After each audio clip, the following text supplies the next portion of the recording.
Welcome back to my knife reviews, and today another knife by this designer, another knife from Anarchy Knives.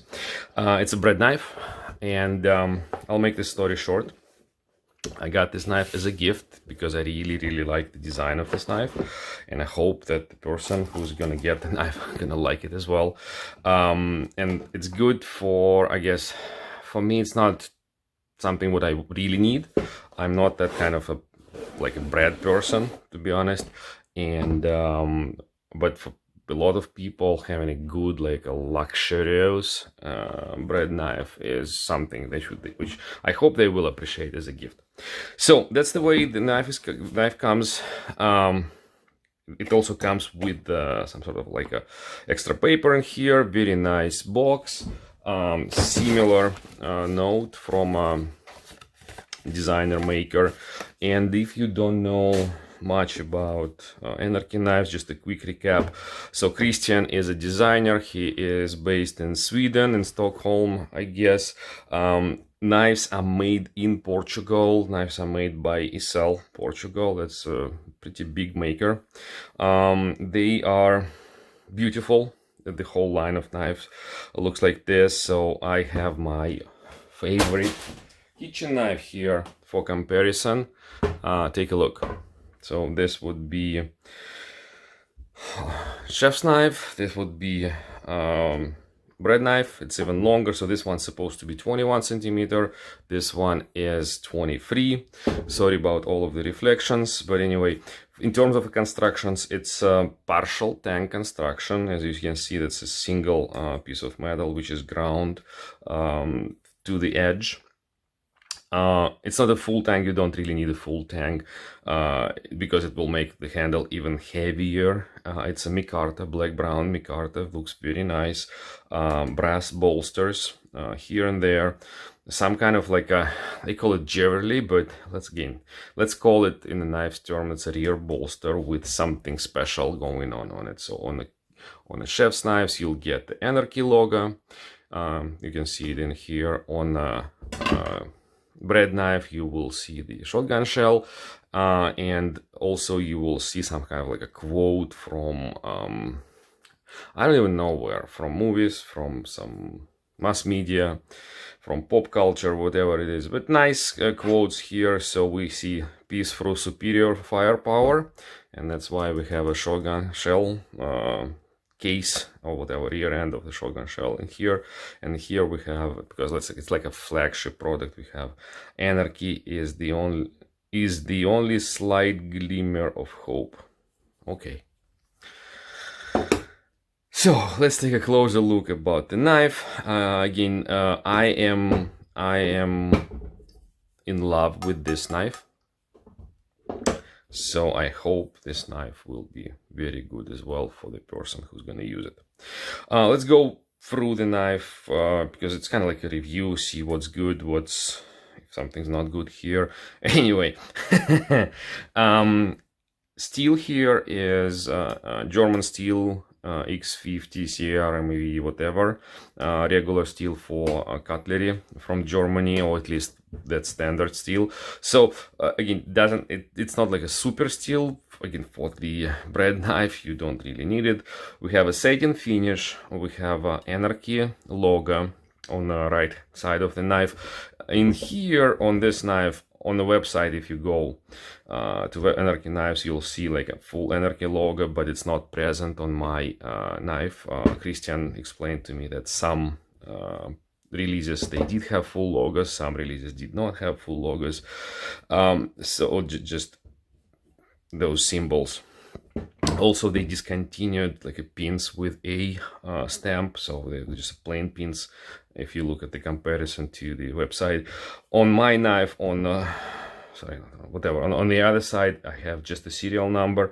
On this knife, I have a serial number, and the maker is Isel, Portugal. There's no maker marks on this knife. I mean, I like those marks. At least it tells you what it's done. I also usually like when it's like a steel type on the blade, just like with a tiny font. But you know what, for bread knife it's not really necessary. The blade is ground to relatively thin edge. Again, it doesn't have to be super thin like this knife. One-sided serrations, as it is supposed to be, and they start, as you see, a little bit further out, and they go all the way to the tip of a knife. The stock doesn't feel too wide. It's still kind of like a little bit heavy in the hand, but that's okay. That's a very nice presentation grade knife. And as you can see, the way it's constructed, you have two sides of the bolster just go into the unground portions of the of this stock of the knife, and then you have a handle. Handle is like the tang inside the handle is kind of like a profile, so it goes down, and you have this single piece G10. It's not two separate scales, so it's like a quote unquote in knife world, it's like integral or single piece G10 handle, brass pin, insert with the quote, rear bolster, and then you see the tang at the lower part of the knife, and you see it's not a full tang. And again, you don't need a full tang, it's heavy enough. I don't know how good you will be able to see it through the camera, and even here with this light, with all of those reflections, I kind of see some marks of the use on this knife, comparing to the brand new unused knife like this one. So you see that the micarta is getting a little bit lighter, the brass starts to get some kind of like a patina or change the color, and which is good. So it's the way it's supposed to be, so there's nothing bad about it. And maybe just let's take a quick look and do a size comparison. Very important size comparison, how this compares to this. Okay, it does match. You see this is great. That's exactly the size of a 12 gauge shotgun. All right, sorry, shotgun shell. Should say. Yeah, so size wise it's true to the size. The only bad thing I can tell, especially for American market, if you think about superior firepower, shotgun shell is powerful, especially with the slug. This one's what, 00 buckshot, doesn't matter. But you gotta be talking like 50 BMG, which would be about the same size of the shell, but yeah, 50 BMG and above. That will be a real firepower in terms of handheld weapons. Okay, let's not talk about artillery yet. Other than that, I can't say anything bad about this knife. Construction is good, fit and finish is good. You can tell it's made by hand because it's not absolutely perfect, right? You see that how it was ground here and there, maybe not absolutely true to the angle or whatever. So it's a hand ground knife, maybe, or the handle, maybe I would prefer it to be a little bit more rounded. But again, it's not something I would say against the quality of a knife or against like the advice for you not to buy the knife. No, if you like it, it's absolutely gorgeous. Great knife, which will be a joy for anyone to use and like even just to hold and take a look at this one. Yeah, that's great. What else? So I think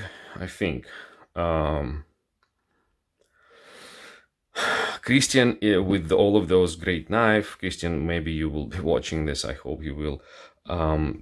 He doesn't do any kind of real marketing or promotion for his knives on the US market. Again, for US market, let's put it this way, this knife is not cheap. This knife is like what, $229. This one is the same price, $229 US dollars. Over $200 knife is expensive knife. But again, if you keep comparing those knives to your classic and Japanese similar priced knives, yes, typical and well, whatever, classical shun knives for US market are cheaper and probably made out of better steel. Yes, and they look Japanese, they look cool and layers and so on. bread knife to be this expensive? Yeah, oh, really? No way.